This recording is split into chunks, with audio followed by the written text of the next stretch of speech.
Bismillah ar-Rahman ar-Rahim. Assalamu alaikum, everyone. Felicitations on the birth of Imam Zamana Ajjal Allahu Ta'ala Farajahu. All our viewers, we will inshallah start the Amaal for the 15th Shaban with Dua Kumail.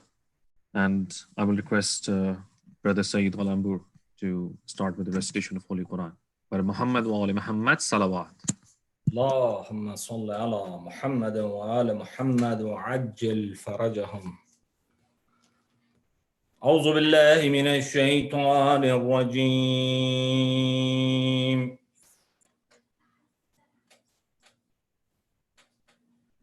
بسم الله الرحمن الرحيم.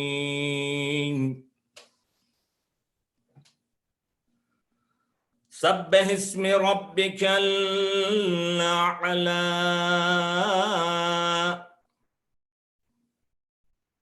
الذي خلق فسوى والذي قدر فهدى والذي أخرج المرعى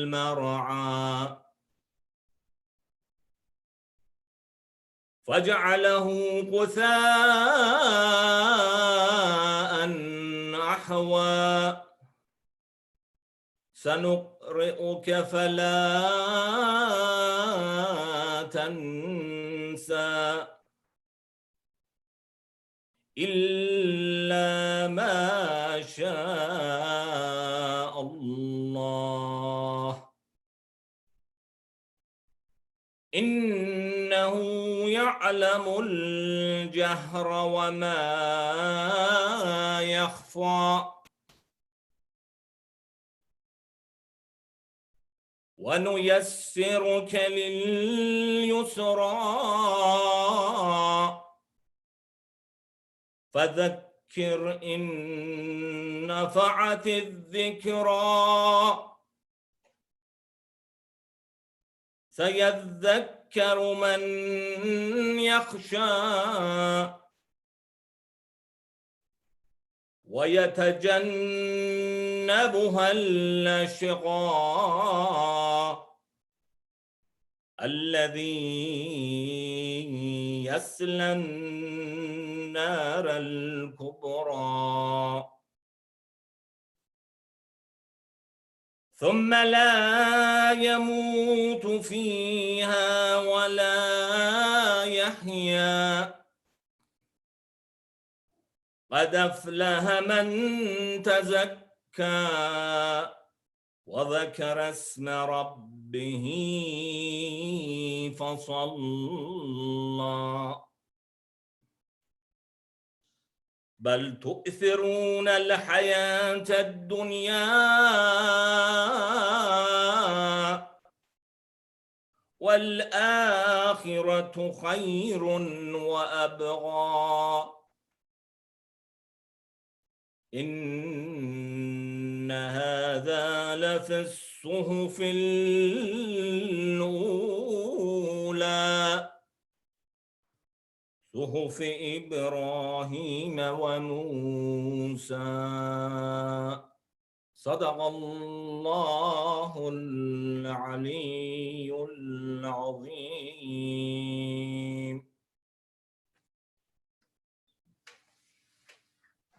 Allahumma salli ala Muhammad wa ali Muhammad wa ajil farajahum. Ahsan, Brother Sayyid.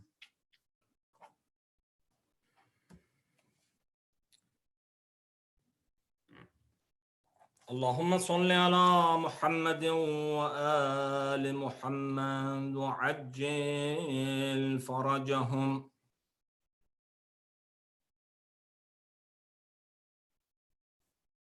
بسم الله الرحمن الرحيم.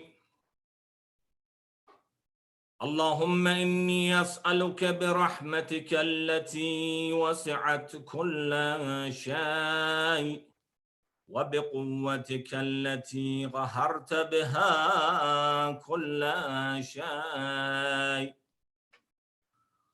وخضع لها كل شيء وظل لها كل شيء، وبجبروتك التي غلبت بها كل شيء، وبعزتك التي لا يقوم لها شيء، وبعظمتك التي ملأت كل شيء، وبسلطانك الذي على كل شيء، وبوجهك الباقي بعد فناء كل شيء، وبأسمائك التي ملأت أركان كل شيء، وبعلمك الذي أحاط بكل شيء، وبنور وجهك الذي أضاء له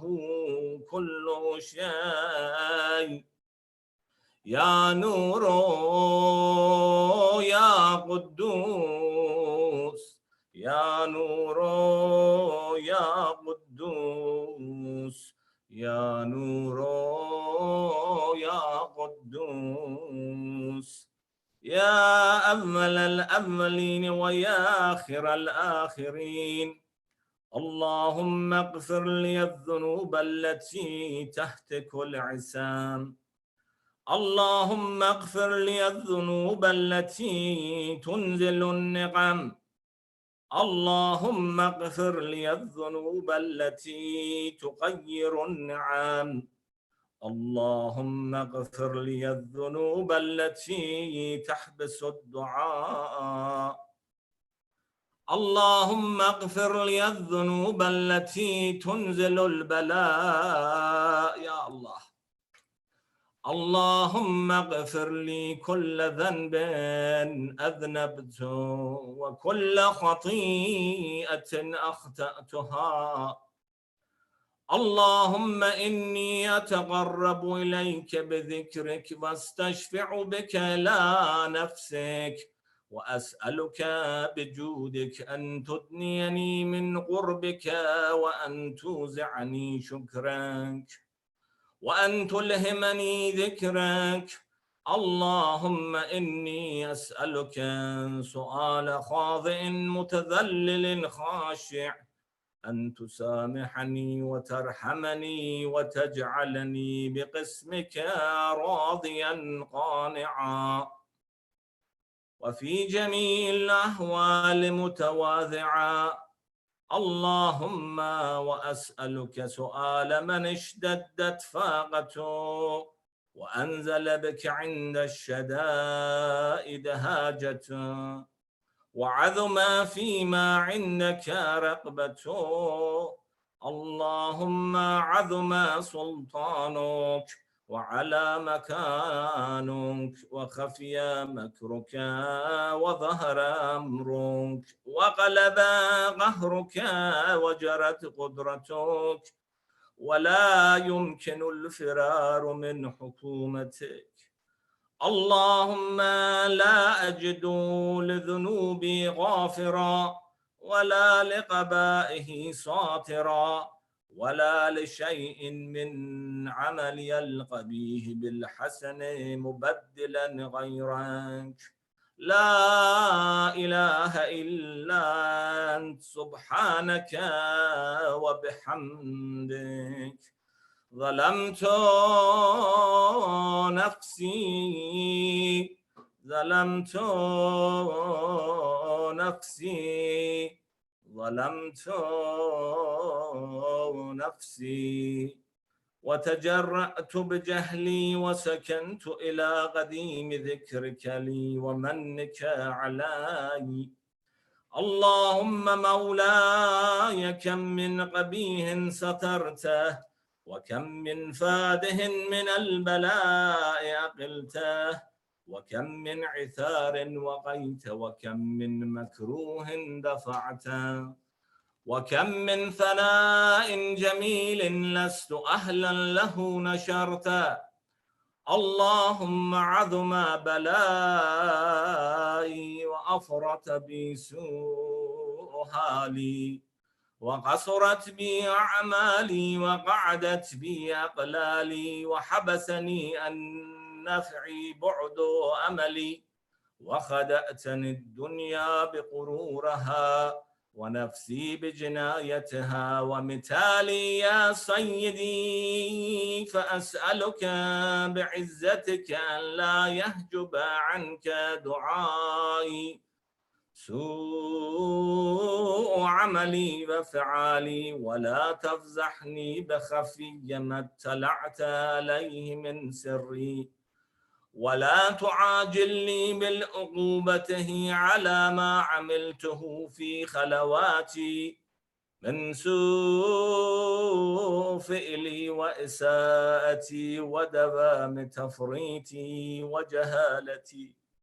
وكثرة شهواتي وغفلتي وكن اللهم بعزتك لي في كل الأهوال رؤوفا وعلي في جميع الأمور عطوفا إلهي وربي من لي غيرك أسأله كشف ضري والنذر في أمري إلهي ومولاي أجريت علي حكما اتبعت فيه هوى نفسي ولم أهترس فيه من تزيين أدعوي فقرني بما أهوى وأسعده على ذلك القضاء فتجاوزت بما جرى علي من ذلك بعض حدودك وخالفت بعض أوامرك فلك الحمد علي في جميع ذلك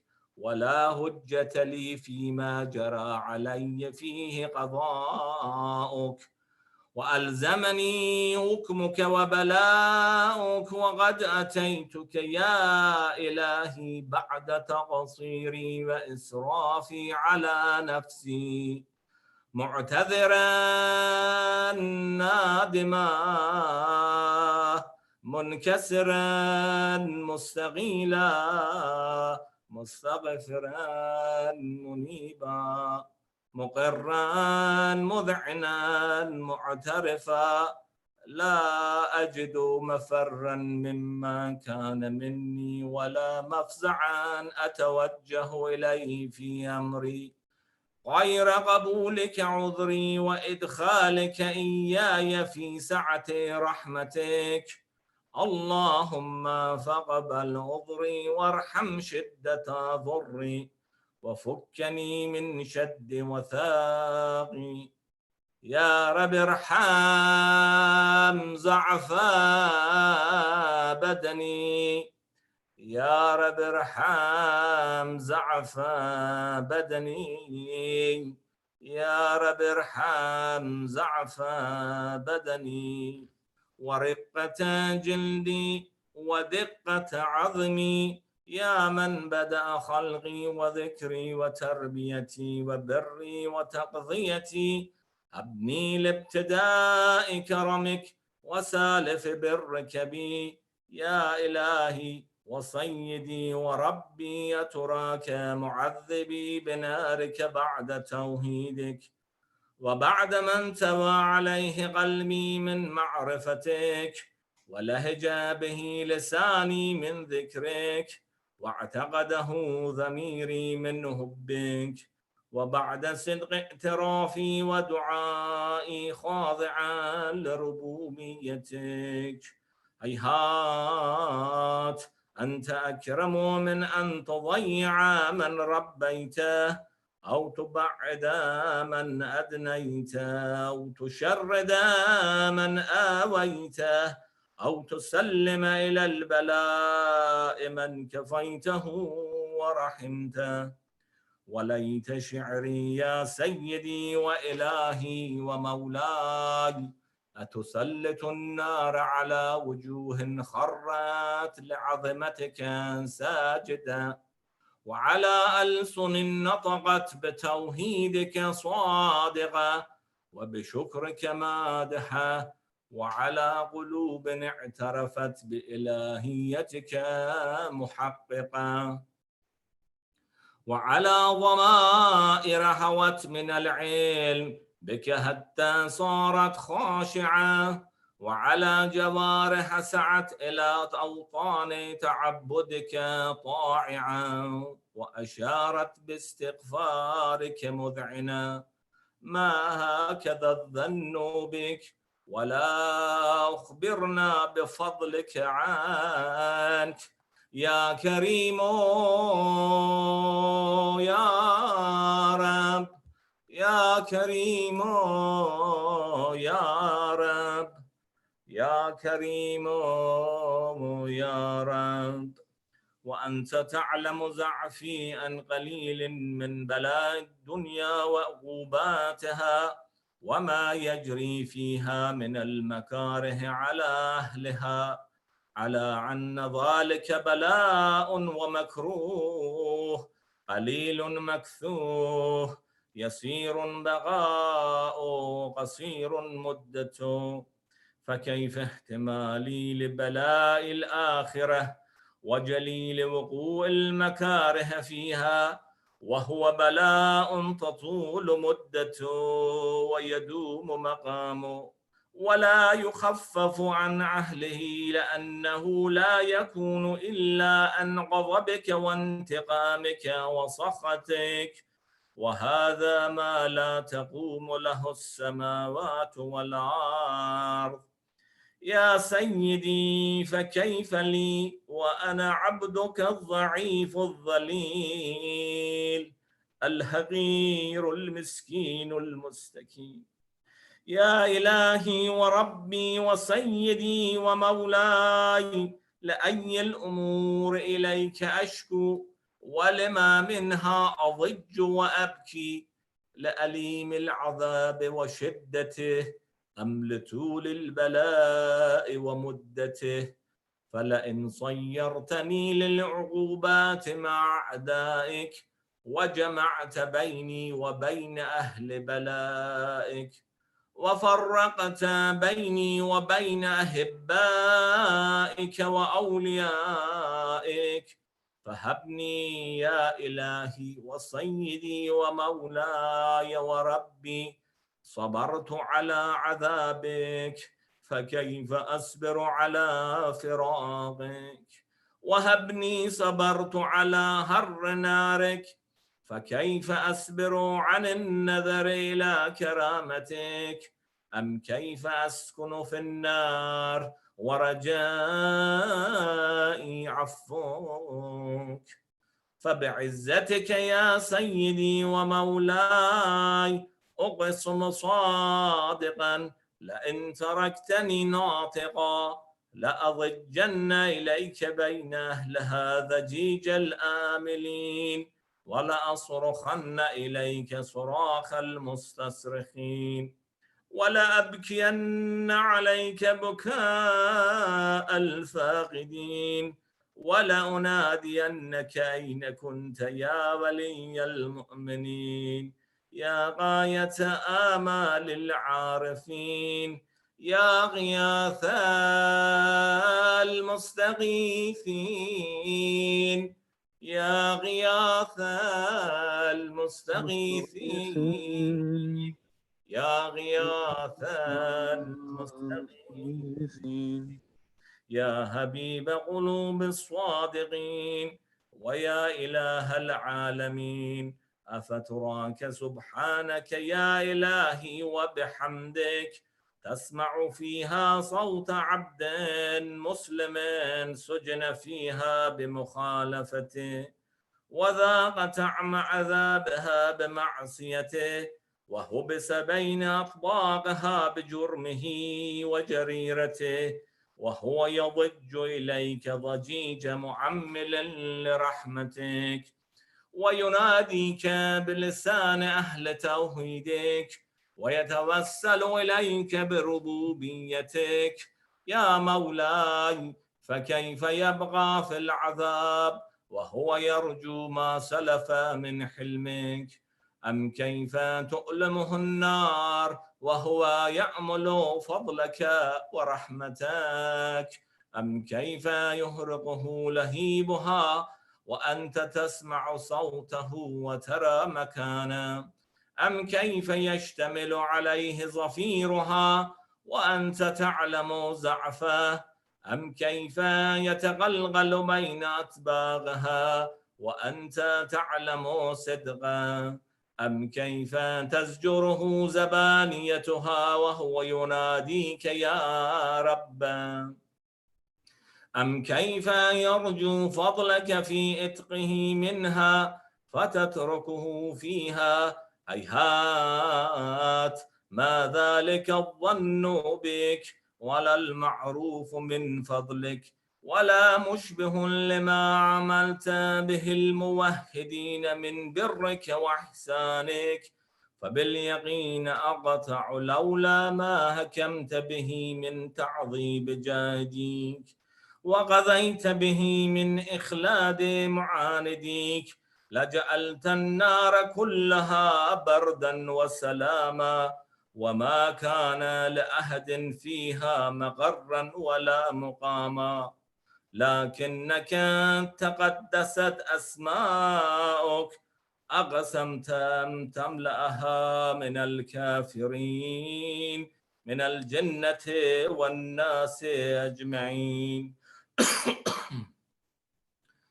وأن تخلد فيها المعاندين، وأن تجل ثناك قلت مبتدئا وتتولت بالإنعام متكرما، أفمن كان مؤمنا كمن كان فاسقا لا يستوون. إلهي وسيدي فأسألك بالقدرة التي قدرتها وبالقضية التي هتمتها وهكمتها وقلبت من عليه أجريتها أن تهب لي في هذه الليلة وفي هذه الساعة كل جرم أجرمته وكل ذنب أذنبت وكل قبيح أسررت وكل جهل عملت كتمته أو أعلنته أخفيته أو أظهرت، وكل سيئة أمرت بإثباتها الكرام الكاتبين الذين وكلتهم بحفظ ما يكون مني وجعلتهم شهودا علي مع جواره، وكنت أنت الرقيب علي من ورائهم وشاهد لما خفي عنهم، وبرحمتك أخفيته وبفضلك سترته، وأن توفر حظي من كل خير أنزلته أو إحسان فضلته أو بر نشرته أو رزق بسطته أو ذنب تغفره أو خطأ تستره. يا رب يا رب يا رب يا رب يا رب يا رب يا رب يا رب يا رب. يا إلهي وسيدي ومولاي ومالك رقي، يا من بيده ناصيتي، يا عليما بضري ومسكنتي، يا خبيرا بفقري وفاقتي، يا رب يا رب يا رب يا رب يا رب يا رب يا رب يا رب يا رب. أسألك بحقك وقدسك وأعظم صفاتك وأسمائك أن تجعل أوقاتي من الليل والنهار بذكرك معمورة وبخدمتك موصولة وأعمالي عندك مقبولة حتى تكون أعمالي وأورادي كلها وردا واحدا وحالي في خدمتك سرمدا. يا سيدي يا من عليه معملي، يا من إليه شكوت أهوالي، يا رب يا رب يا رب يا رب يا رب يا رب يا رب يا رب يا رب قض على خدمتك جواره واشدد على العظيمة جوانه وهب لي الجد في خشيتك والدوام في الاتصال بخدمتك حتى أسرح إليك في ميادين الصابقين وأسرع إليك في البارزين وأشتاق إلى غربك في المشتاقين وأدنو منك دنو المخلصين وأخافك مخافة المؤمنين واجتمع في جوارك مع المؤمنين. اللهم ومن أرادني بسوء فارث ومن كادني فكده واجعلني من أحسن عبيدك نصيبا عندك وأقربهم منزلة منك وأخصهم زلفة لديك فإنه لا ينال ذلك إلا بفضلك. وجد لي بجودك واعثف علي بمجدك واحفظني برحمتك واجعل لساني بذكرك لهجا وقلبي بحبك متيما ومن علي بحسن إجابتك وأقلني عثرتي واغفر زلتي فإنك قضيت على عبادك بعبادتك وأمرتهم بدعائك وضمنت لهم الإجابة.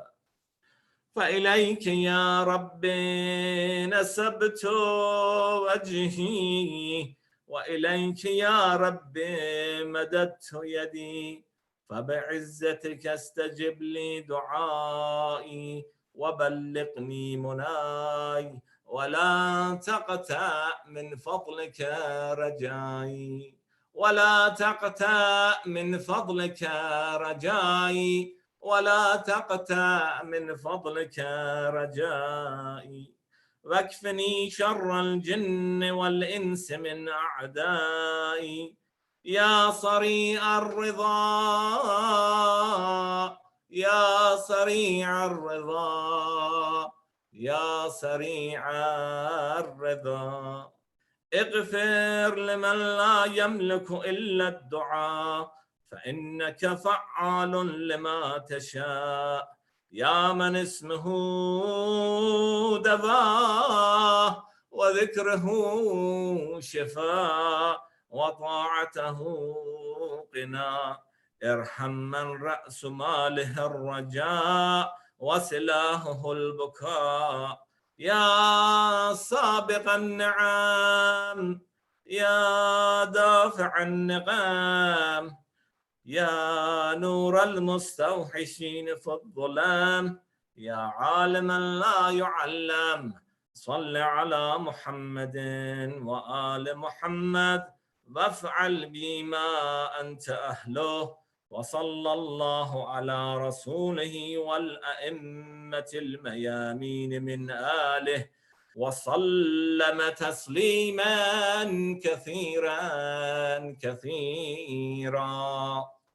اللهم صل على محمد وآل محمد وعجل فرجهم.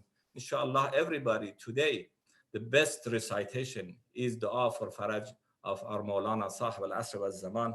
Inshallah, we all tabassul to him. Inshallah, we get our hajat to come through this night. So everyone together, please recite dua faraj.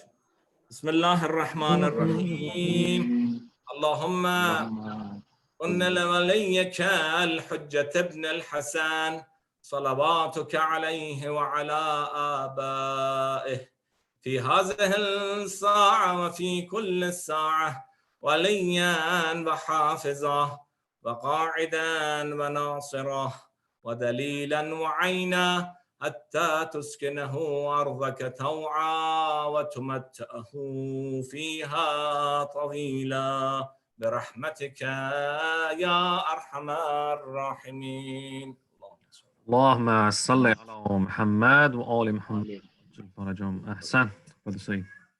التماس دعاء brother everyone. جزاك الله خير. اللهم صل على محمد وعلى محمد.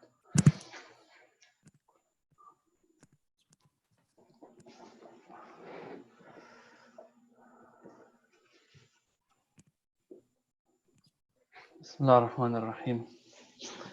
Thank you very much, Brother Saeed, for your recitation and touching our hearts with that dua kumil.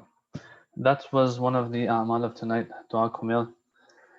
And with that, inshallah, what we look to do, I first want to go over what we're going to be doing tonight with our Amaal. Just give an overview. Before that, about the importance of tonight. As you all know, it's one of those very, very, very special nights. And the doors of Rahmah are open, inshallah, on this night. And we have every reason to call unto Allah tonight, very different than we might do in other times. We're going through hardship. Allah subhanahu wa ta'ala has given us a test and tests to deal with. We have people that we know and that we don't know who are sick and ill and suffering from this illness that has spread, unfortunately. People that are related to people we know in our community, and even people in our community might be also out there who we don't know about yet because they might not want us to know, but they might even be ailing from this illness and so on. The urgency is there, brothers and sisters, for a night like this, for us to be able to connect a little bit more than before. The hadith, the famous hadith says that Imam Ja'far al-Sadiq alayhi salam says that his father, Imam al-Baqir alayhi salam, was asked about the greatness and virtue of this night and the 15th of Shaban, the night of the 15th. He says it's after the night of Qadr, it's the highest, most noble night. And it is on this night that Allah grants his servants his mercy. And he does extra for them and gives them bonus for whatever they do and forgives them out of his mercy. So the Imam says, try your best and work your hardest on a night like this to get as close as you can to Allah subhanahu wa ta'ala. No one is about cutting corners. No one is about taking shortcuts. But sometimes Allah himself gives us shortcuts and he encourages us to use those. I mean, we have done, I speak of myself first and foremost, we've done a lot of wrong in our lives. Until today we might be doing wrong. Allah subhanahu wa ta'ala sees the need to give us these opportunities. He wants the best for us. And so the Imam understands this and he says, اجتهدوا في القربة إلى الله. Try your best to do whatever it takes to get as close as you can to Allah on a night like this. فإنها ليلة آل الله على نفسه. It's a night like this that Allah has made it incumbent upon himself not to reject anyone from his door who is asking for his mercy, as long as that person is not asking for sin, which of course no one's going to be asking for something like that, inshallah. He says, it is the night that Allah has placed for us Ahlul Bayt, the same way Allah has dedicated the nights of Qadr or the night of Qadr to his holy Prophet sallallahu alaihi wasallam. Us Ahlul Bayt, this is our night. Yes? And so it gives it that, the Imam gives it that personal touch that this is a night associated with us. So ask Allah on this night, do dua, praise Allah on this night until the end of the hadith. The hadith ends here or goes on. They haven't brought it in the book. And I'm reading off of Mafatihul Janan. In addition to that, and I've said this plenty of times before as well, in addition to this night being a great night, it is also the night of the wiladat of our 12th Imam. So this night is special for us Shia in addition to all of that. It's special and extra special because it is the night that the mercy of all mankind was born in. And so for tonight, there's a ghusl for tonight, just all in all, trying to stay awake is one of the amal as well. And there's a ton of du'as as well. Now, these du'as I'll speak a little bit maybe before each one of them. But look, they're all very similar. They are, I would like to say it like this, they are all trying to use different avenues to get us to Allah subhanahu wa ta'ala. Yes, one time we are asking Allah by the one who was born on this night. So through Sahib al-Zaman, we want to get to Allah subhanahu wa ta'ala. Another thing that happens is that there's a ziyaratul khassa, the special ziyarat of Imam Husayn on this night. So we want to use Imam Husayn to get to Allah subhanahu wa ta'ala as well. We want to use istighfar to get through to him, to Allah subhanahu wa ta'ala on a night like this. We want to do du'as where we're speaking directly to Allah subhanahu wa ta'ala. Sometimes we'll do one or two salats that we'll do as well. That the brothers and sisters, I will, inshallah, you'll have your sajdagas ready. There's a salat that we'll do. There's a sajda that we will do. Out of all the great things that one can do to get close to Allah subhanahu wa ta'ala, sajda is the greatest of them all. So tonight there's a sajda that is going to happen also after that special salat of tonight, and so on and so forth. There's different avenues. There are different avenues on this night that we're going to use, inshallah, to get to Allah. Now, we don't want to get too caught up in all the words. I want you, as we recite the Arabic, the translations will also be showing up on your screens with the PDFs or with the HTMLs that will be presented on the screens. So you can take a look at the translations as we go on and recite. I've decided, inshallah, tonight is a night of getting close to Allah in a way that usually we're not able to. And so for that, I thought we would start after Dua Kumail, we would start with Munajat Shabaniyah. Munajat Shabaniyah, if a person doesn't recite it in any night of this dear month and holy month, tonight is a night to recite it. I spoke about this dua when we welcomed Shabaan a couple of weeks ago in the program that we had online, about how this munajat is different than any other munajat, almost unmatched. Maybe one or two other ones, Dua Arafah and also Dua Abu Hamza al-Thumali. These are a couple that might come close to it, but this munajat, this whispered prayer, this intimate conversation with Allah, I don't remember wordings in too many other places that we have in such a munajat. Now, it starts with a salawat, and then you start speaking to Allah. If you don't pay attention to the English of any other parts of it, just those first few lines will give you an idea of what this what makes this munajat so special. Yeah, it right away after you send salawat to the Prophet and the Imams, and you get quote unquote Allah's attention through the salawat that you send.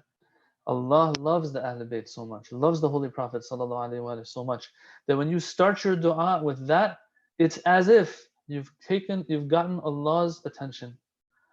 And so once you have Allah's attention, now you can speak to Him. وَاسْمَعْ دُعَائِي إِذَا دَعَوْتُكَ. Oh Allah, when I call you, listen to my prayer when I call you. When I invoke you, listen to my invocation. Turn towards me. Look at me. Who speaks like this except to someone that they're in love with? Yeah, I am that desperate. Even when I'm speaking to you, I want to make sure that you're looking at me, oh Allah. Why? فَقَدْ هَرَبْتُ إِلَيْكَ. Because I've fled to you. There's nowhere else for me to go. You're my everything. And so on a night like this, with all the trouble and hardship that we're going through, with all the people that are dying across the world, we raise our hands and ask Allah and knock on His door through the Ahlul Bayt, through the du'as they have given us, to get close to Him as much as we can. So inshallah, we will begin with Munajat Shabaniyah. After that, I will ask the brothers to pull up du'as.org, and we will go by the order of du'as that are there, because they've done a good job, made our job easy, and they've put the main du'as and amal of tonight in that webpage, and we'll read off of the words there on that website, inshallah. So with that, I will begin, inshallah, with Munajat Shabaniyah. Salawat ala Muhammad wa ala Muhammad. اللهم صل على محمد اللهم صل على محمد وآل محمد. اللهم صل على محمد وآل محمد. بسم الله الرحمن الرحيم. اللهم صل على محمد وآل محمد. واسمع دعائي إذا دعوتك، واسمع ندائي إذا ناديتك، وأقبل علي إذا ناجيتك، فقد هربت إليك ووقفت بين يديك، مستكينا لك متضرعا إليك، راجيا لما لديك ثوابي، وتعلم ما في نفسي، وتخبر حاجتي، وتعرف ضميري، ولا يخفى عليك أمر منقلبي ومثواي، وما أريد أن أبدأ به من منطقي، وأتفوه به من طلبتي، وأرجوه لعاقبتي، وقد جرت مقاديرك علي يا سيدي، فيما يكون مني إلى آخر عمري، من سريرتي وعلانيتي، وبيدك لا بيد غيرك زيادتي ونقصي ونفعي وضري. إلهي إن حرمتني فمن ذا الذي يرزقني، وإن خذلتني فمن ذا الذي ينصرني. إلهي أعوذ بك من غضبك وحلول سخطك.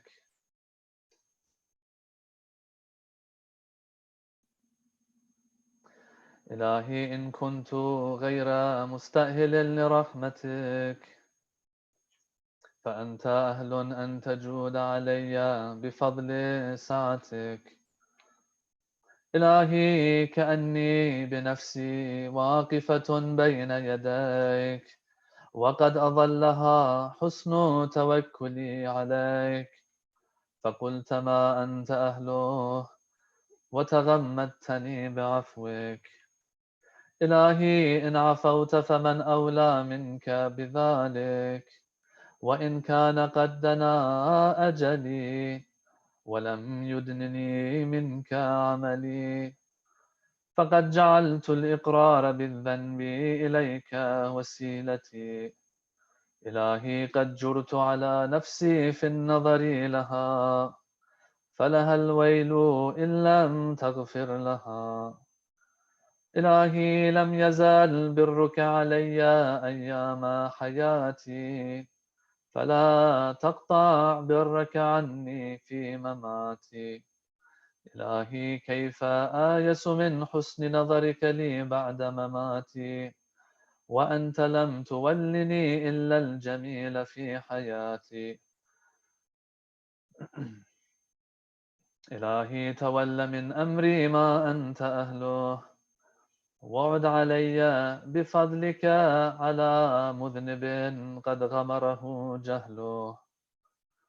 إلهي قد سترت علي ذنوبا في الدنيا، وأنا أحوج إلى سترها علي منك في الأخرى، إذ لم تظهرها لأحد من عبادك الصالحين، فلا تفضحني يوم القيامة على رؤوس الأشهاد.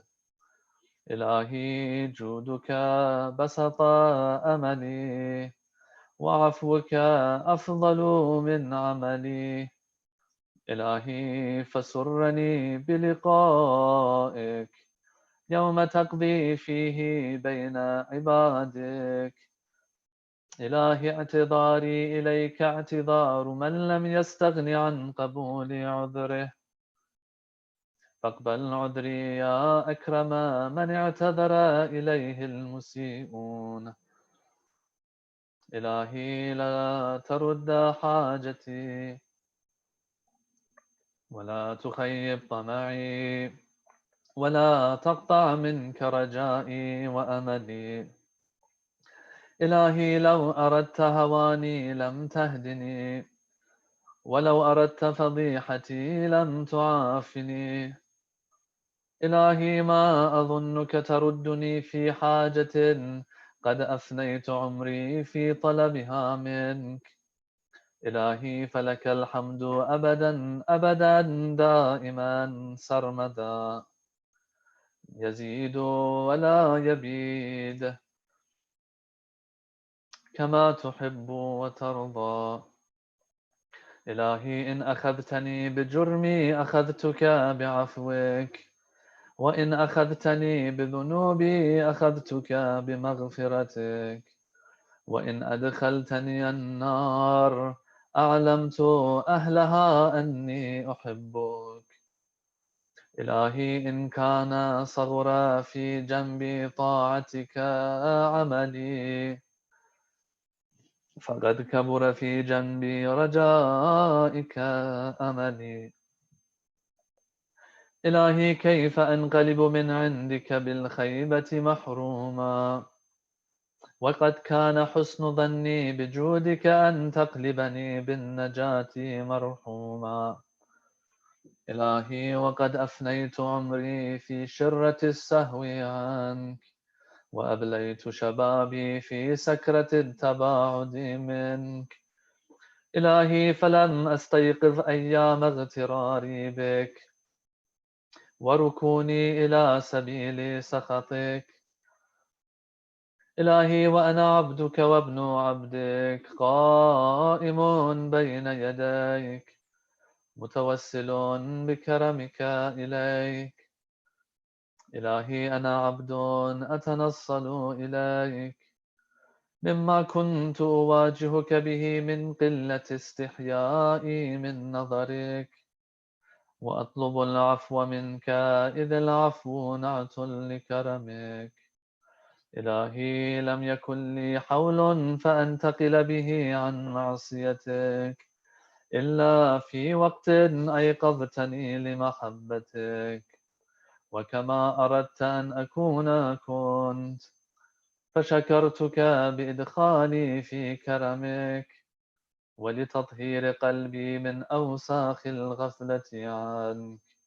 إلهي انظر إلي نظر من ناديته فأجابك، واستعملته بمعونتك فأطاعك.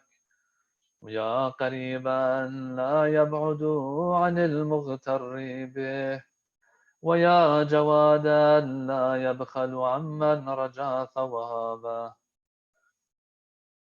إلهي هب لي قلبا يدنيه منك شوقه، ولسانا يرفع إليك صدقه، ونظرا يقربه منك حقه.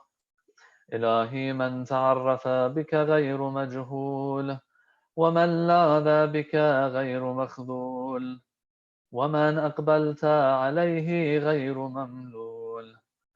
إلهي إن من انتهج بك لمستنير، وإن من اعتصم بك لمستجير.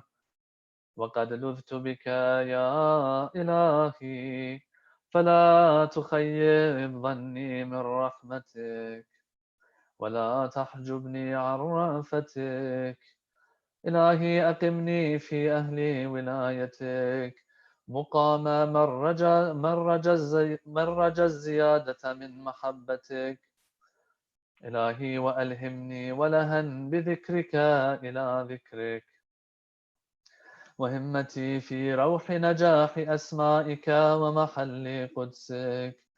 إلهي بك عليك إلا ألحقتني بمحل أهل طاعتك والمثوى الصالح من مرضاتك، فإني لا أقدر لنفسي دفعا ولا أملك لها نفعا.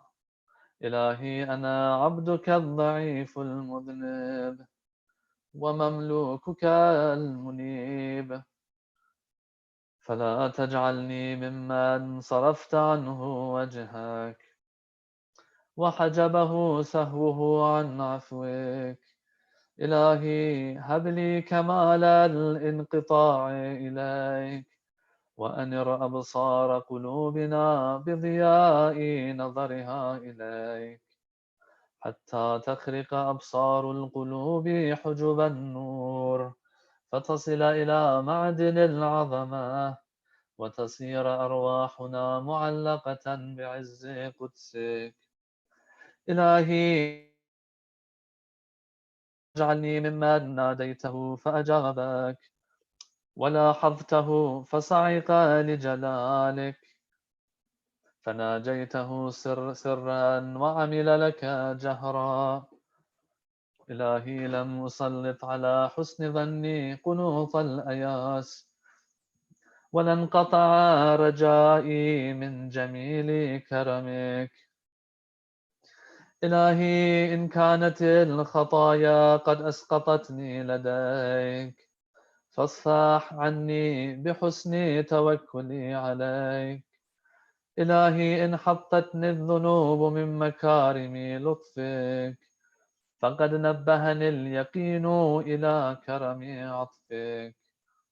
إلهي إن أنامتني الغفلة عن الاستعداد للقائك فقد نبهني المعرفة بكرم آلائك. إلهي إن دعاني إلى النار عظيم عقابك فقد دعاني إلى الجنة جزيل ثوابك. إلهي فلك أسأل وإليك أبتهل وأرغب وأسألك أن تصلي على محمد وآل محمد وأن تجعلني ممن يديم ذكرك ولا ينقض عهدك ولا يغفل عن شكرك ولا يستخف بأمرك. إلهي وألحقني بنور عزك الأبهاج فأكون لك عارفا وعن سواك منحرفا ومنك خائفا مراقبا يا ذا الجلال والإكرام. وصلى الله على محمد رسوله وآله الطاهرين وسلم تسليما كثيرا. اللهم صل على محمد وآل محمد. اللهم صل على محمد وآل محمد.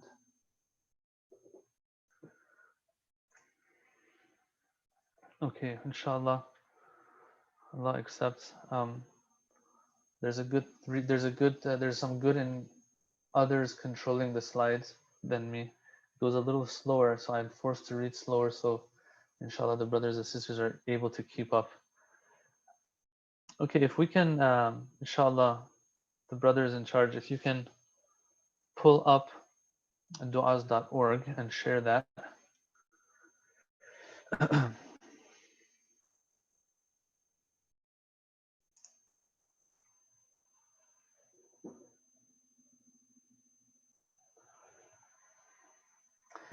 So we had Munajat Shabaniyah.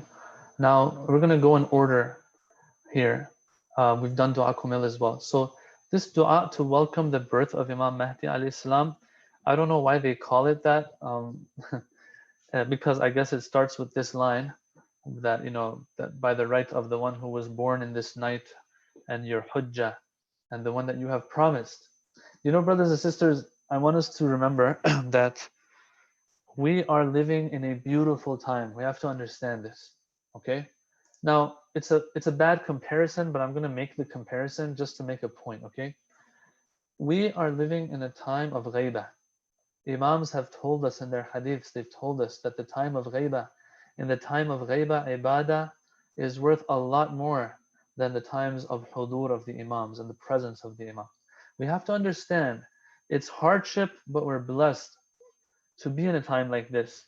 And so, and especially out of all of the Imams, we live in a time of the 12th Imam. The Imam that Imam Ja'far as-Sadiq says, if I was alive in the time of the 12th Imam, I would serve him. So this is a great honor for us that we live in a time like this. Now, the point I want to make is this, the comparison I want to make.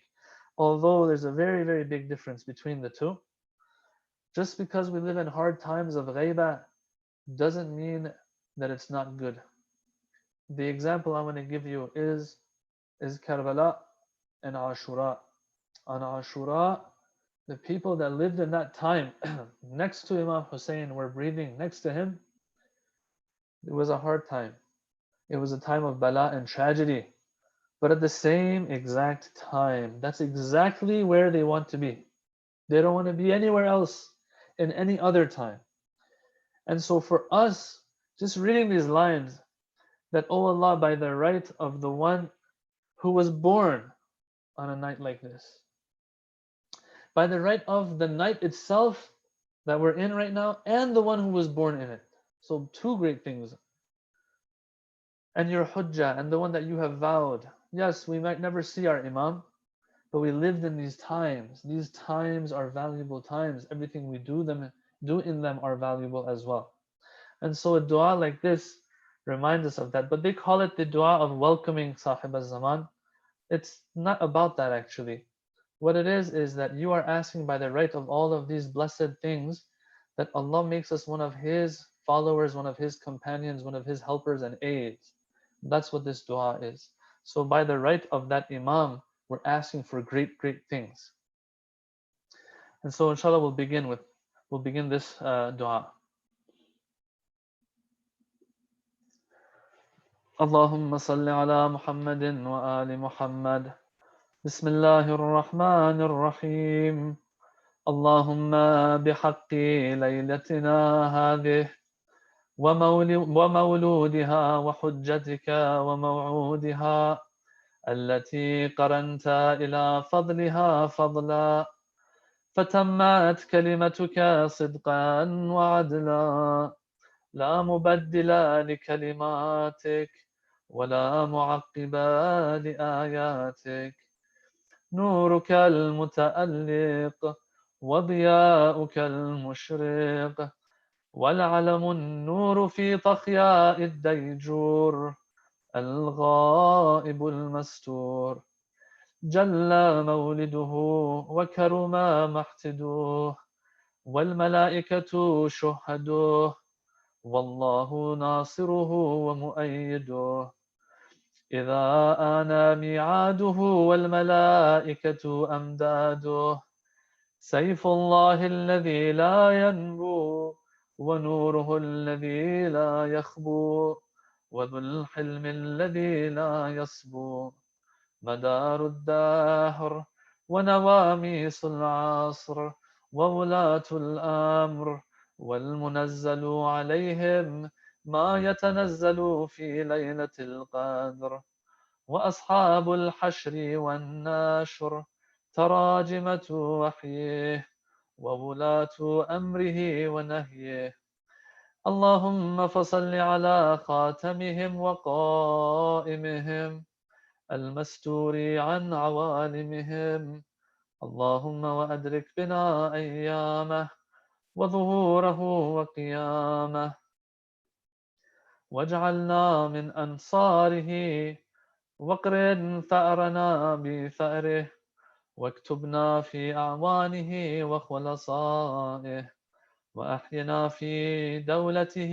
ناعمين وبصحبته غانمين وبحقه قائمين ومن السوء سالمين يا أرحم الراحمين والحمد لله رب العالمين وصلواته على سيدنا محمد خاتم النبيين والمرسلين وعلى أهل بيته الصادقين وعترته الناطقين ولعن جميع الظالمين واحكم بيننا وبينهم يا أحكم الحاكمين اللهم صل على محمد وآل محمد.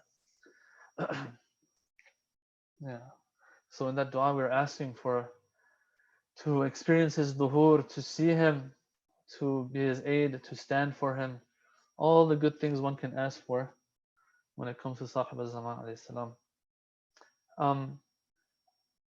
I know some of you are watching off of the screen, but if you feel that you're more comfortable, you can also pull up du'as.org on your phones and read off of that, as we go on as well. So that's also an option. The next dua, which is, or not the dua, excuse me, one of those avenues, as I said, that we're going to try to get close to Allah through is the ziyarat of Imam Husayn on this night. I've said this a million times. It's just interesting how every single occasion of the calendar, of the Shi'i calendar, let's call it, those important ones, whether it's Eid al-Fitr, Eid al-Adha, whether it's, I don't know, a night like this, other nights of the year, and then those are specific. And then generally speaking, on Thursday nights, on the night of Friday also, all these different times, Allah subhanahu wa ta'ala or the Imams have taught us to go through Abu Abdullah Husayn. There's a special ziyarah for everything through Imam Husayn alayhi salam. I don't think Amir al-Mu'mineen even alayhi salam has as many special, specific ziyarats as Imam Husayn does. And so on a night like this, we will do ziyarah of him. It's not a very long one actually. It's kind of short actually.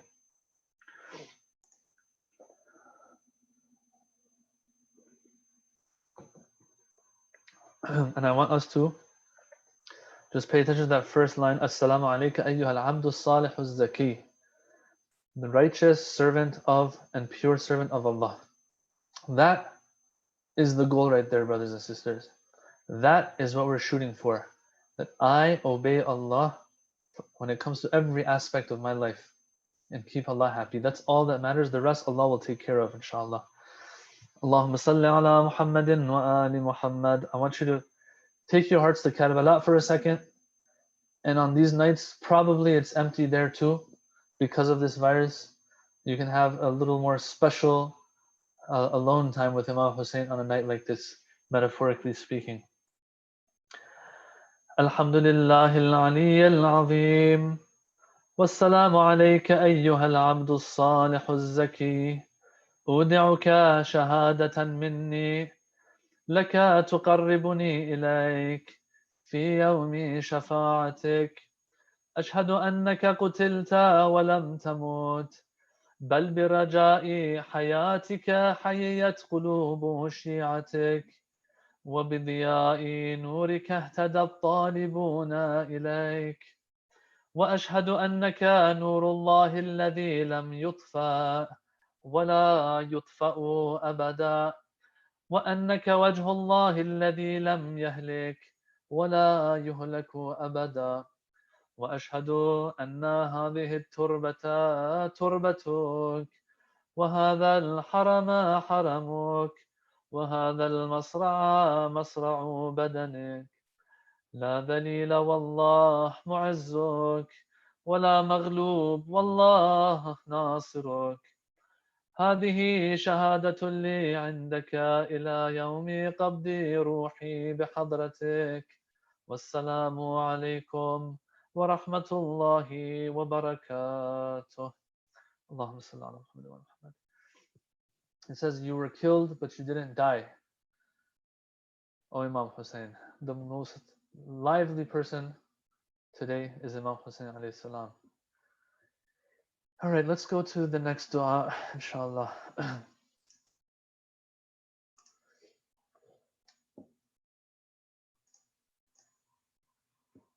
And that is the dua on 15th of Shaban by Imam Ja'far as-Sadiq. Now here we are going to ask, we're going to call upon Allah through his different qualities, through his different asma, and then du'as for our deen, du'as for ourselves, du'as for our forgiveness. Because this is a night that you, O Allah, have made special. You make distinct in it all affairs of wisdom. It sounds like the night of Qadr, because this is the same wording that you used for the night of Qadr. If this dua wasn't there, we had no right to ascribe that which belongs to the night of Qadr to a night like this. But this is in the dua, and it's also not very long either. اللهم صل على محمد وآل محمد بسم الله الرحمن الرحيم اللهم أنت الحي القيوم العلي العظيم الخالق الرازق المحيي المميت البديء البديع لك الجلال ولك الفضل ولك الحمد ولك المن ولك الجود ولك الكرم ولك الأمر ولك المجد ولك الشكر وحدك لا شريك لك يا واحد يا أحد يا صمد يا من لم يلد ولم يولد ولم يكن له كفوا أحد صل على محمد وآل محمد واغفر لي وارحمني واكفني ما أهمني واقضي ديني ووسع علي في رزقي فإنك في هذه الليلة كل أمر حكيم تفرق ومن تشاء من خلقك ترزق فارزقني وأنت خير الرازقين فإنك قلت وأنت خير القائلين الناطقين واسأل الله من فضله فمن فضلك أسأل وإياك قصدت وابن نبيك اعتمدت ولك رجوت فارحمني يا أرحم الراحمين اللهم صل على محمد وآل محمد. Now this next dua is a dua Ayatul Jawadi speaks about. The first line is asking for that which gets between us and the ma'siyah and disobedience of Allah subhanahu wa ta'ala.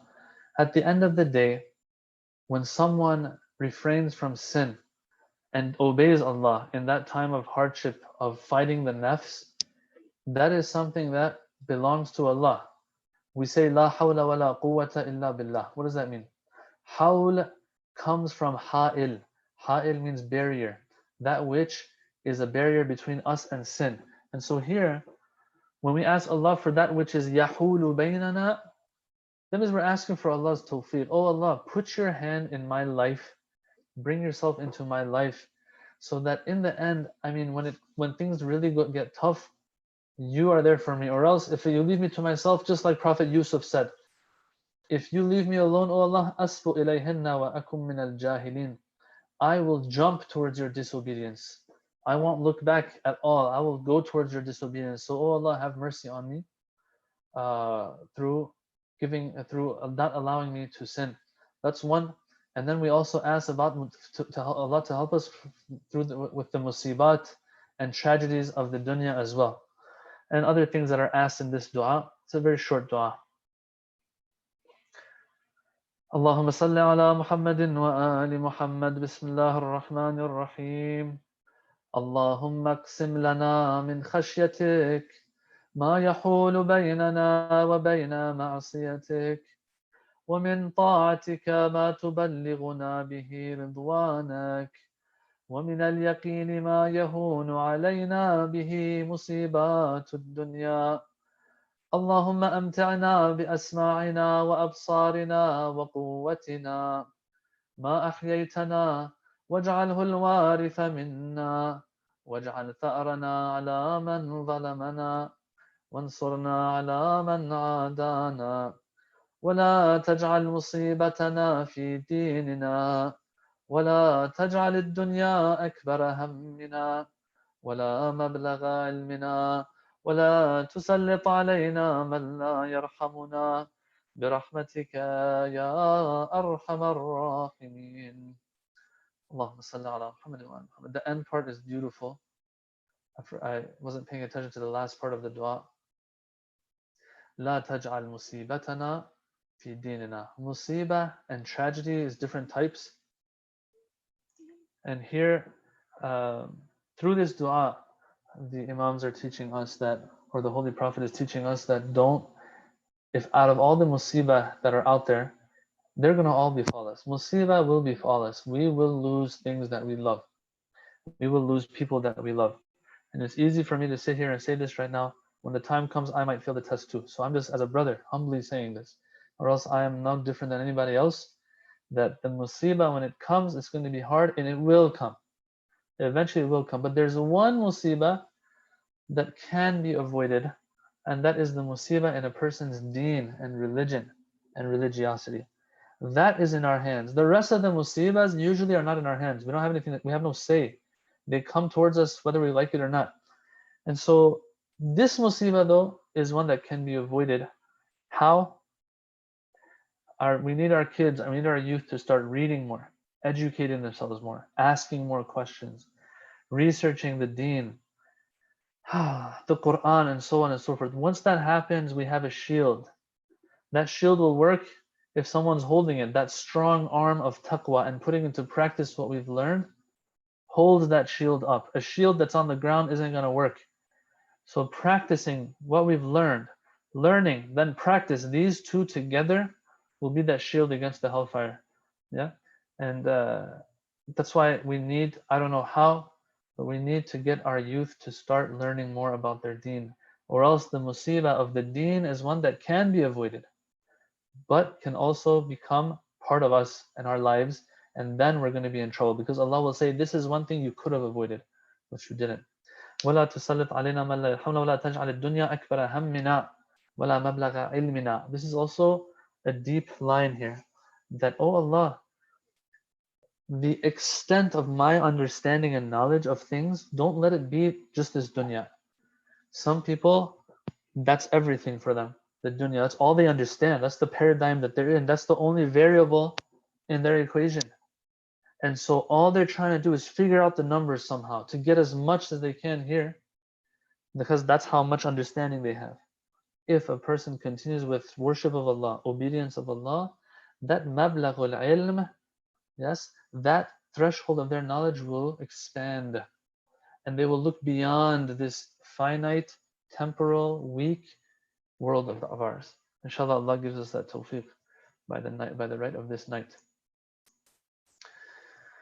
All right, now this next one is the salat that I was talking about. So far, we went through Imam Sahib al-Zaman alayhi salam and tried to channel our way to him towards Allah, to Allah through Imam Zaman, Imam Husayn alayhi salam. We did dua to Allah, munajat, we whispered to Allah, all of these things. Now it's time for salat as well. So it says here that after Isha, which I'm assuming everyone has prayed their Isha salat by now, 2 rak'ah prayer, Surah Fatiha, and then Surah Kafirun in the first rak'ah. Surah Kafirun is the famous قُلْ يَا أَيُّهَا الْكَافِرُونَ لَا أَعْبُدُ مَا تَعْبُدُونَ until the end. And in the second rak'ah it says Surah Fatiha and Surah Tawheed, قُلْ هُوَ اللَّهُ أَحَدٌ. When you finish the prayer, Subhanallah 33 times it says, Alhamdulillah 33 times, Allahu Akbar 34 times. So this is the opposite of Tasbihat of Fatimah al-Zahra. The prescription here is different. I want us to remember. So Tasbihat al-Zahra goes from Allahu Akbar, Alhamdulillah, Subhanallah. Here we're starting with Subhanallah 33 times, Alhamdulillah 33 times, and then Allahu Akbar 34 times. After that, if you're done, I want you to just wait for me to come and take the mic again. I will recite the dua that it has here. And then if I'm not mistaken, yeah. Then we have some dhikrs in the end, inshallah. So with that, brothers and sisters, if you can do the salat, once again, Surah Fatiha and Surah Kafirun in the first rak'ah, Surah Fatiha, Surah Tawheed in the second rak'ah, 33 Subhanallah, 33 Alhamdulillah, 33 or 34 Allahu Akbar after it's all over. And then we'll recite the dua together after it.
Okay, inshallah, everyone's done.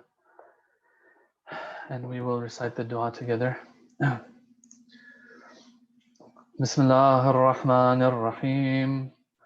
يا من إليه ملجأ العباد في المهمات وإليه يفزع الخلق في الملمات يا عالم الجهر والخفيات يا من لا تخفى عليه خواطر الأوهام وتصرف الخطرات يا رب الخلائق والبريات يا من بيده ملكوت الأرضين والسماوات أنت الله لا إله إلا أنت أمت إليك بلا إله إلا أنت فيا لا إله إلا أنت اجعلني في هذه الليلة ممن نظرت إليه فرحمته وسمعت دعاءه فأجبته وعلمت استقالته فأقلته وتجاوزت عن سالف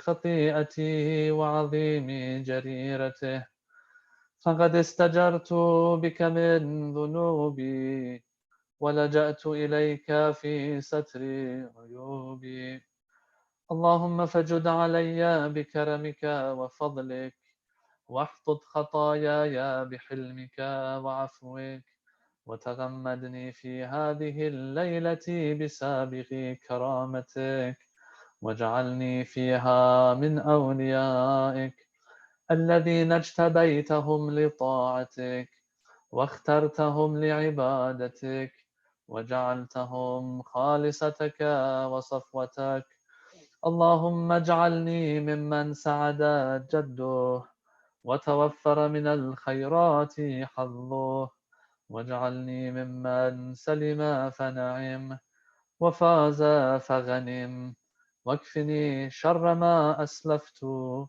واعصمني من الازدياد في معصيتك وحبب إلي طاعتك وما يقربني منك ويزلفني عندك سيدي إليك يلجأ الهارب ومنك يلتمس الطالب وعلى كرمك يعول المستقيل التائب أدبت عبادك بالتكرم وأنت أكرم الأكرمين وأمرت بالعفو عبادك وأنت الغفور الرحيم اللهم فلا تحرمني ما رجوت من كرمك ولا تؤيسني من سابغ نعمك ولا تخيبني من جزيل قسمك في هذه الليلة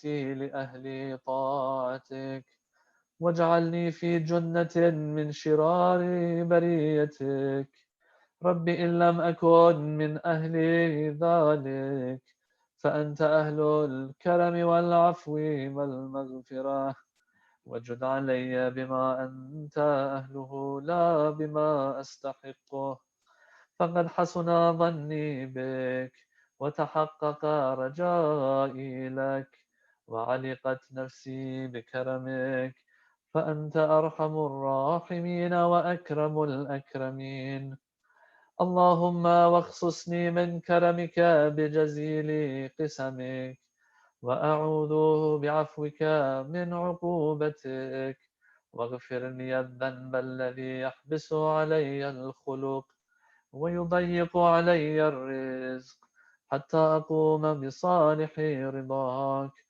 وأنعم بجزيل عطائك وأسعد بسابغ نعمائك فقد لذت بحرمك وتعرضت لكرمك واستعذت بعفوك من عقوبتك وبحلمك من غضبك فجد بما سألتك وأنل ما التمست منك أسألك بك لا بشيء هو أعظم منك 7 times 20 times and when you go into sajda and recite 20 times Ya Rab and I'll recite the rest with you as well so go to sajda please 20 times Ya Rabbi, Ya Rabbi, Ya Rab. Ya Rabbi, Ya Rabbi, Ya Rab. Ya Rabbi, Ya Rabbi, Ya Rabbi, Ya Rab. Ya Rabbi, Ya Rabbi, Ya Rabbi, Ya Rabbi, Ya Rab. Ya Rabbi, Ya Rabbi, Ya Rabbi, Ya Rabbi, Ya Rab. 7 times in sajda. Ya Allahu, Ya Allahu, Ya Allah. Ya Allahu, Ya Allahu, Ya Allah. Ya Allahu, Ya Allah. 7 times. La hawla wa la quwwata illa billah. La hawla wa la quwwata illa billah. La hawla wa la quwwata illa billah. La hawla wa la quwwata illa billah. La hawla wa la quwwata illa billah. La hawla wa la quwwata illa billah. La hawla wa la quwwata illa billah. 10 times. ما شاء الله ما شاء الله ما شاء الله ما شاء الله ما شاء الله ما شاء الله ما شاء الله ما شاء الله ما شاء الله ما شاء الله. And finally 10 times. لا قوة إلا بالله لا قوة إلا بالله لا قوة إلا بالله لا قوة إلا بالله لا قوة إلا بالله لا قوة إلا بالله لا قوة إلا بالله لا قوة إلا بالله لا قوة إلا بالله لا قوة إلا بالله وصل يا رب على محمد وآل الله اللهم صل على محمد وآل Muhammad. It says, the hadith says, by Allah, I swear, even if you pray for needs as many as raindrops, Almighty Allah, out of His generosity and favors, will fulfill them all. Inshallah, we have enough things to do dua for on this night. And before we move on to the next one, to the next dua, I want us to do 5 times Amman Yujib after this long sajda. For those whose names were mentioned after the lecture we had before Salat today, and all those who are ailing, of our Muslim brothers and sisters, our Shia brothers and sisters, and humanity who are suffering from this virus right now, and anything else that they may be suffering from, whether it's hunger, whether it's thirst. Let's not forget all the oppressed people on the other side of the world, what they're going through, the oppressed people of this side of the world even. Bismillahir Rahmanir Rahim. أَمَّن يُجِيبُ الْمُضْطَرَّ إِذَا دَعَاهُ وَيَكْشِفُ السُّوءَ أَمَّن يُجِيبُ الْمُضْطَرَّ إِذَا دَعَاهُ وَيَكْشِفُ السُّوءَ أَمَّن يُجِيبُ الْمُضْطَرَّ إِذَا دَعَاهُ وَيَكْشِفُ السُّوءَ أَمَّن يُجِيبُ الْمُضْطَرَّ إِذَا دَعَاهُ وَيَكْشِفُ السُّوءَ أَمَّن يُجِيبُ الْمُضْطَرَّ إِذَا دَعَاهُ ويكشف السوء اللهم صل على محمد وآل محمد اللهم اشف مرضانا وارحم موتانا. Okay, this next one, it says after Salatul Layl, and it's interesting, they made a word, Arabic word, Salatul Shab. Okay, you either say Namaz al-Shab or you say Salatul Layl. So it's a combination of Farsi, Urdu, and English and Arabic. But this is not necessarily have to be after Salatul Layl, and that's why we're going to do the dua right now. Although one of the places it can be said is after the Salatul Layl, but it can be done on this night as well. That's what the Arabic, when I checked the Arabic, it was saying. And it's a famous dua that on this night, you see the verb is ta'arrada laka. It says present themselves to you in the translation. You know, when there's a breeze blowing, okay, and there's a wind blowing, you put yourself, if you're standing in the path of that wind that's blowing at you, this is you becoming muta'arrid of that. You're putting yourself in its presence, in the line of its movement and motion, so you will be affected by it. So for example, we have that famous hadith by Imam Ali that inna لِرَبِّكُمْ فِي أَيَّامِ دَهْرِكُمْ نَفَحَاتٍ.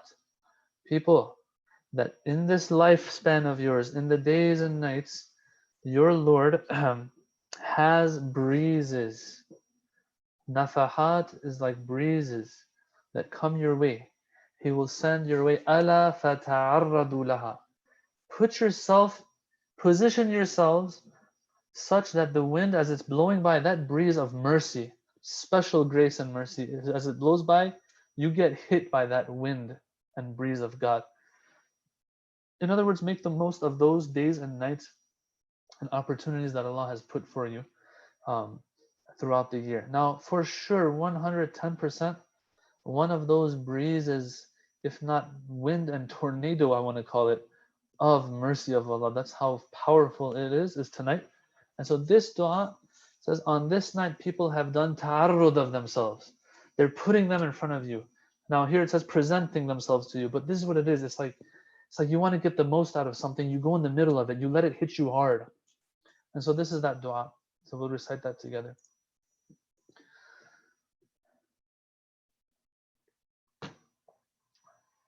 بسم الله الرحمن الرحيم. إلهي تعرض لك في هذا الليل المتعرضون، وقصدك القاصدون، وأمل فضلك ومعروفك الطالبون. ولك في هذا الليل نفحات وجوائز وعطايا ومواهب تمن بها على من تشاء من عبادك، وتمنعها من لم تسبق له العناية منك. وها أنا ذا عبيدك الفقير إليك، المؤمل فضلك ومعروفك. فإن كنت يا مولاي تفضلت في هذه الليلة على أحد من خلقك، وعدت عليه بعائدة من عطفك، فصل على محمد وآل محمد الطيبين الطاهرين الخيرين الفاضلين، وجد علي بطولك ومعروفك يا رب العالمين. وصلى الله على محمد خاتم النبيين وآله الطاهرين وسلم تسليما. إن الله حميد مجيد. اللهم إني أدعوك كما أمرت، فاستجب لي كما وعدت، إنك لا تخلف الميعاد، برحمتك يا أرحم الراحمين. اللهم صل على محمد وآل محمد.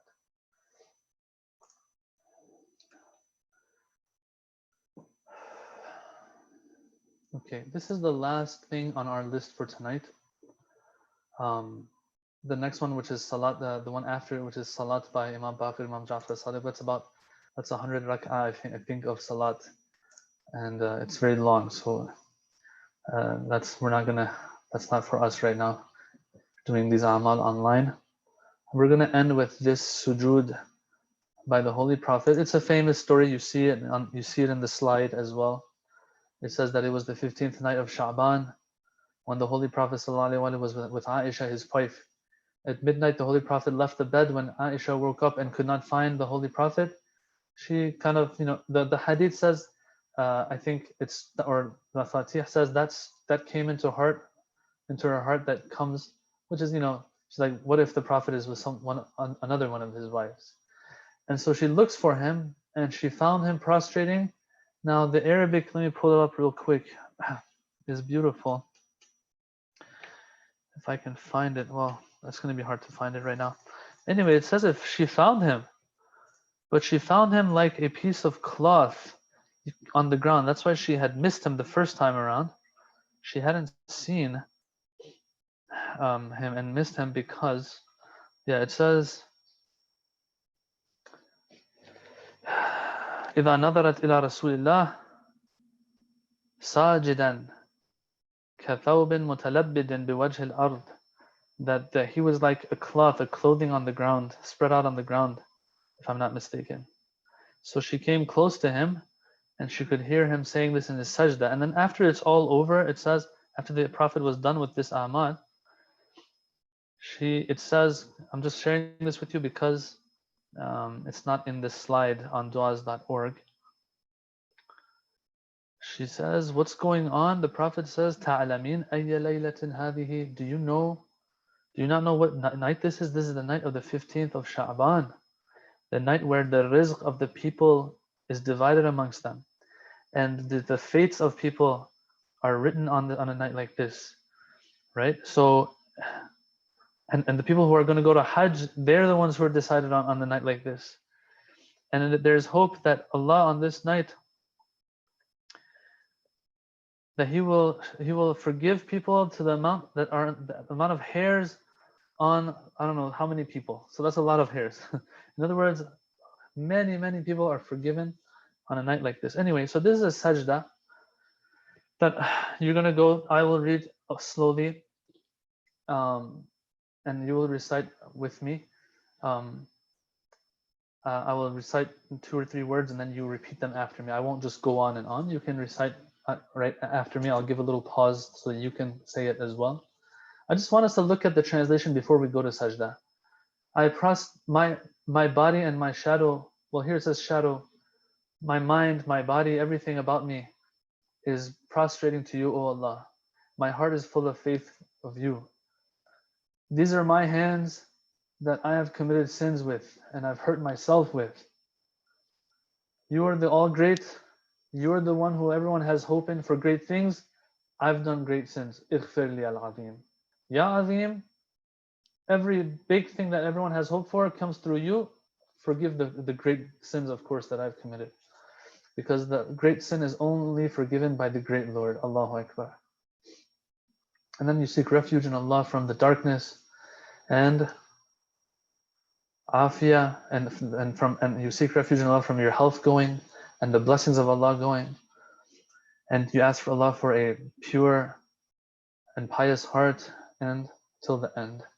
Now, once we in the middle of this, the first 4 or 5 lines, once we're done, it says the Holy Prophet raised his head and then prostrated again. So I'll tell you when to raise your head and then when to go down to sajda again. And then when it's all over, towards the end, I will tell you to put your cheek on your sajdagah. And this is us rubbing our face into the ground for Allah on a night like this. That, oh Allah, throughout the year, whatever I did. But I want you to know that this is how I see myself. Affartu wajhi fi turab. I am putting my face on the ground for you. I don't do this for anybody else. And it is my duty to prostrate before you. This is all that if it's expected of me to do something like this for you, oh Allah, no one else. All right, so with that, I want everyone to go to sajda, inshallah, and repeat after me.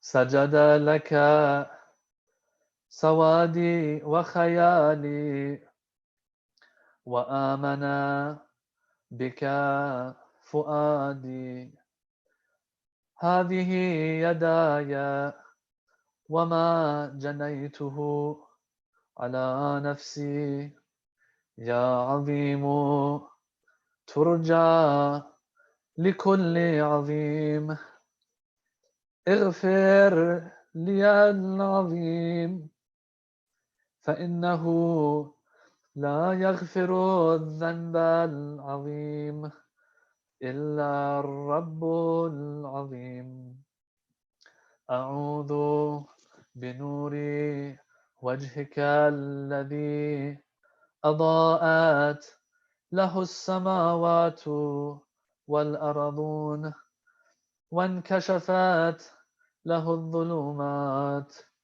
وصلح عليه أمر الأولين والآخرين من فجأة نقمتك ومن تحويل عافيتك ومن زوال نعمتك اللهم ارزقني قلبا تقيا نقيا ومن الشرك بريئا لا كافرا ولا شقيا. Now raise your heads and go back down to sajda. I read extra, so I'm going to go back and read the second part again. Go back to sajda now. أعوذ بنور وجهك الذي أضاءت له السماوات والأرضون وانكشفت له الظلمات وصلح عليه أمر الأولين والآخرين من فجأة نقمتك ومن تحويل عافيتك ومن زوال نعمتك.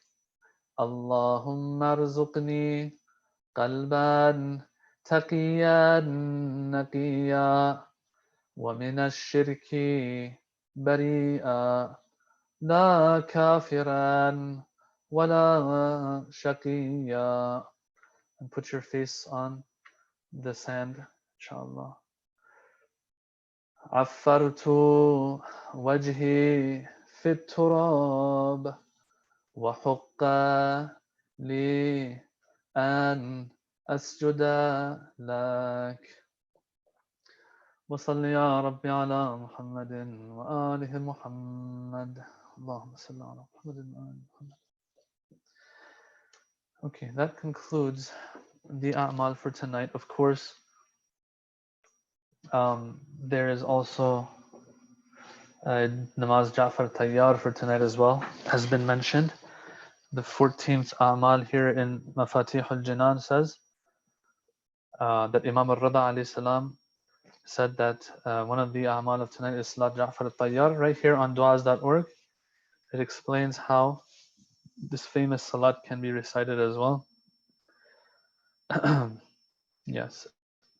And all in all, don't forget the general A'mal of all nights of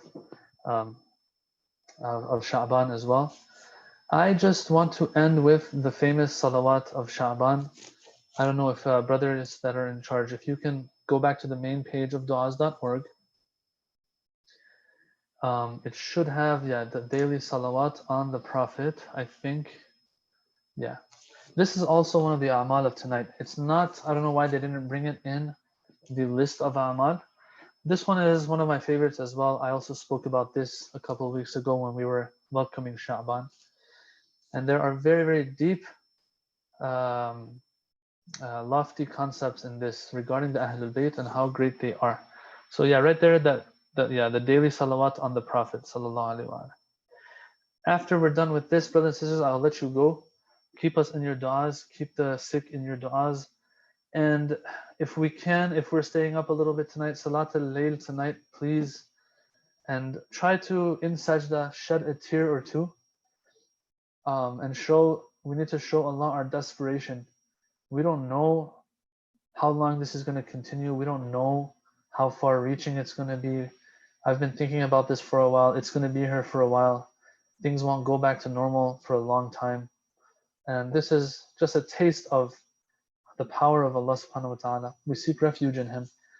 And if hopefully this is not a punishment for mankind so that they wake up. Because if that is what Allah wants from all of this, for mankind to wake up, it doesn't seem like mankind is going to wake up for a long time.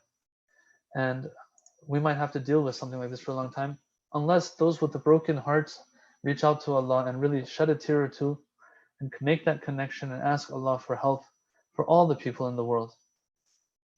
And through what's going on in this day and age, that all oppression gets uprooted as well as a result of the du'as of the people. So we'll end inshallah with this, the salawat Sha'baniyah upon the Holy Prophet and the Ahlul Bayt alayhi wassalam.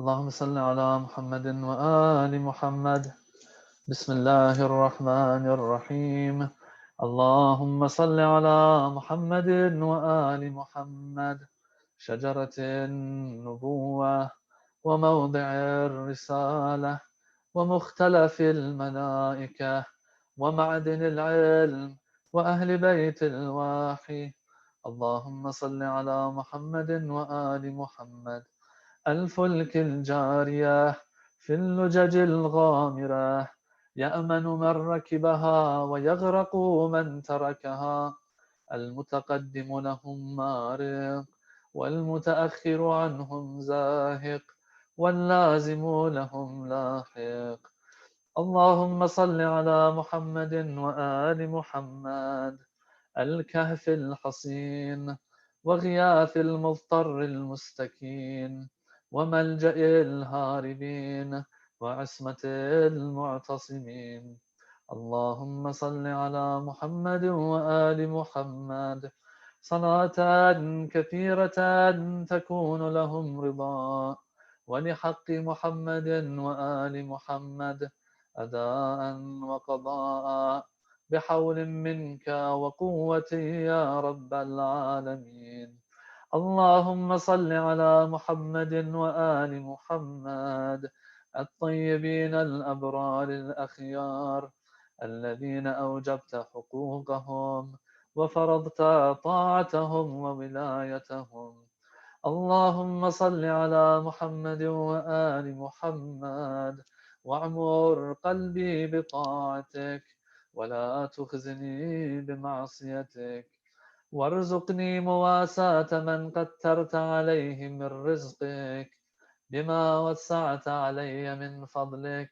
ونشرت علي من عدلك وأحييتني تحت ذلك وهذا شهر نبيك سيد رسلك شعبان الذي حففته منك بالرحمة والرضوان الذي كان رسول الله صلى الله عليه وآله وسلم يدأب في صيامه وقيامه في لياليه وأيامه بخوعا لك في إكرامه وإعظامه إلى محل حمامه اللهم فأعنا على الاستنان بسنته فيه ونيل الشفاعة لديه اللهم واجعله لي شفيعا مشفعا وطريقا إليك مهيا واجعلني له متبعا حتى ألقاك يوم القيامة عني راضيا وعن ذنوبي غاضيا قد أوجبت لي منك الرحمة والرضوان وأنزلتني دار القرار ومحل الأخيار اللهم كن وليك الحجة ابن الحسن صلواتك عليه وعلى آبائه في هذه الساعة وفي كل ساعة وليا وحافظا وقائدا وناصرا ودليلا وعينا حتى تسكنه أرضك طوعا وتمتعه فيها طويلا برحمتك يا أرحم الراحمين وصل يا رب على محمد وآله الطاهرين اللهم صل على محمد وآل محمد. Thank you once again. Inshallah, we have more programs in Moment website, on the Moment website every day till I think next Monday. The notifications for that will come your way and emails. If you still have my voice, I don't know if you still do, but I'll just keep talking anyway. And, we can hear you. Okay. Alhamdulillah. All right, and so tomorrow night, Natural Balagha, as always. And I want all of you to know that we will be doing it through this live feed YouTube tomorrow, not the Facebook page. But the EIS class on Saturday will be on Facebook live. Other than that, everything is going to be on YouTube channel tomorrow night. Also, the day after tomorrow, we have, I think, Maulana Nusrat Bukhari, if I'm not mistaken, inshallah. And after that, other speakers as well. So please tune in. And also in these I know it's hard times, but we've been asked to ask that if the brothers and sisters can continue to support everything that the center is doing, that would be very greatly appreciated as well. Keep us all in your du'as in this special night. I'm sorry for talking so much. Keep me and my family also in your du'as as well. Wassalamu alaikum wa rahmatullahi wa barakatuh.